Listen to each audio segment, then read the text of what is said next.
dalam Yesus Kristus, untuk kita yang dilanda oleh COVID, tidak begitu sulit membayangkan bagaimana orang kusta pada zaman itu. Orang kusta memang belum ada pengobatannya kan, dan sangat menular. Kalau sedikit kena dari nanah itu katanya kepada orang lain, bisa akhirnya kita kena juga. Dan kusta ialah pelan-pelan menggerogoti seluruh daging kita. Dan kemudian begitulah, bisa muka menjadi tak ada lagi hidung, tak ada lagi bibir, dan sangat menakutkan. Dan itu banyak zaman dulu ya. Istimewanya lagi atau secara khusus, kusta ini dianggap sebagai akibat dari dosa. Boleh dosa pribadinya, boleh dosa orang tuanya, boleh dosa nenek moyangnya. Pokoknya karena berdosa, mampus kau kena kusta. Dan orang ini supaya jangan bergabung dengan masyarakat, dengan keluarga, dengan siapapun, mereka dibuat di gubuk atau di gua tinggal. Dan kadang-kadang mereka diberi lonceng supaya kalau dia lewat, semua orang bisa menjauh. Orang yang disingkirkan. Sama itu dengan COVID ya.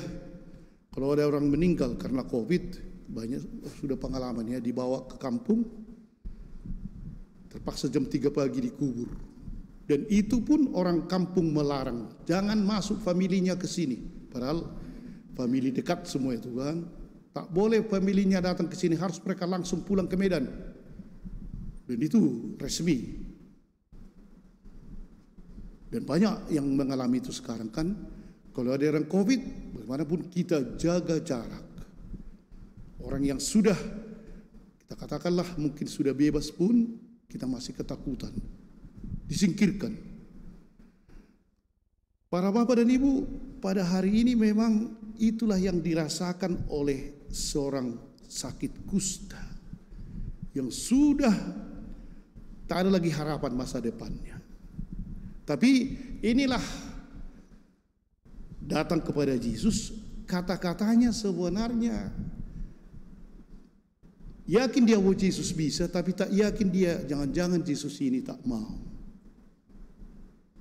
Kalau kita ingatkan ada orang kusta, Yesus anak Daud, sembuhkanlah aku, sembuhkan. Kalau ini apa yang dikatakannya?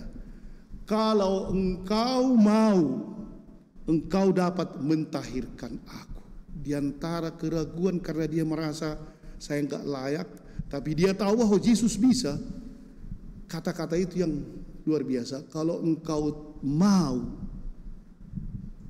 Dan mendengar inilah dikatakan dalam Injil Markus ini, tergeraklah hati Yesus oleh belas kasihan.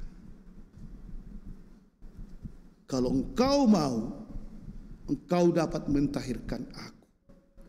Dan orang kusta yang semua menjauhi, orang COVID yang semua menjauhinya, Yesus tidak menjauhi, malahan dia datang mendekat, dan kemudian dia menjamah. Menjamah. Itu yang sama sekali tidak bisa dibenarkan oleh masyarakat, dan juga oleh orang-orang tak mungkin itu diperbuat. Tapi jawaban Yesus sama. Tadi ketika katakan kalau engkau mau, sekarang Yesus mengatakan aku mau. Jadilah engkau tahir dan lenyaplah kusta itu. Para bapak dan ibu, ada satu sikap dari orang kusta ini, dalam arti tertentu semuanya kini kustawan ya, kustaan. Dari segi, bukan dari segi fisik mungkin ya, dari segi rohani, dari segi kelakuan, kustanya kita kan. Banyak orang yang kalau dia tahu apa yang kita buat mungkin dijauhi, orang berdosanya ini gini-gini. Satu keberanian harus ada dalam diri kita, menemui Yesus, melihat kusta-kusta diri kita. Kita harus berani mengatakan, Tuhan, kalau engkau mau, engkau dapat mentahirkan aku. kemauan itu dulu dari kita untuk berani mengatakan dan meminta kepada Yesus. Ada dua perintah Yesus di sini kepada orang kusta itu. Dikatakan di sini dengan peringatan keras. Pertama, jangan memberitahukan hal itu kepada siapapun. Yang kedua, dia harus mengucapkan syukur, pergi kepada imam dan membuat persembahan sesuai dengan yang diperintahkan sebagai ucapan syukur. Keduanya dilanggar oleh orang kusta ini. Sebenarnya kalau kita katakan apakah dia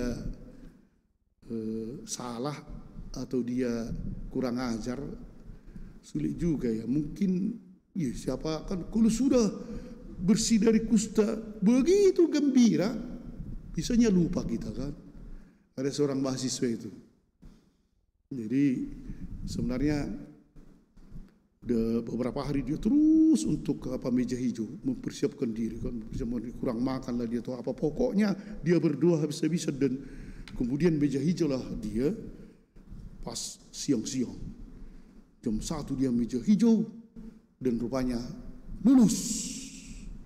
Begitu dia senangnya, membawa teman-temannya, pokoknya bergembira. Dan teman-temannya dikasihnya makan, dia sendiri rupanya tidak makan. Jam 10 pingsanlah dia. Kenapa ini? Rupanya sudah 2 hari dia tidak makan, tapi karena begitu gembira, luar biasa, lupa dia makan. Ini karena gembira. Dan akhirnya opname, untunglah masih bisa selamatkan. Dia sudah 2 hari dia tak makan demi ujian ini, tapi sesudah dapat begitu gembira, lupa dia. Orang kusta ini sebenarnya memang dalam arti ini harus dia pertama secara resmi dari segi peraturan hukum Taurat harus dia memperlihatkan diri kepada imam, dan kemudian dia akan memberikan bahwa dia sudah tahir dan mempersembahkan sebagai ucapan syukur. Disinilah kadang-kadang kita kalau sudah mendapat sesuatu yang menguntungkan, kita lupa bersyukur kepada Tuhan. Kita lupa, wah sepertinya hebat kali saya lah yang, dan akhirnya bisa kita lupa kepada Tuhan dan akhirnya lari dari jalan yang benar. Ada orang yang memang karena dapat rezeki, keberuntungan dari Tuhan dan bukan makin baik, rusak keluarga itu.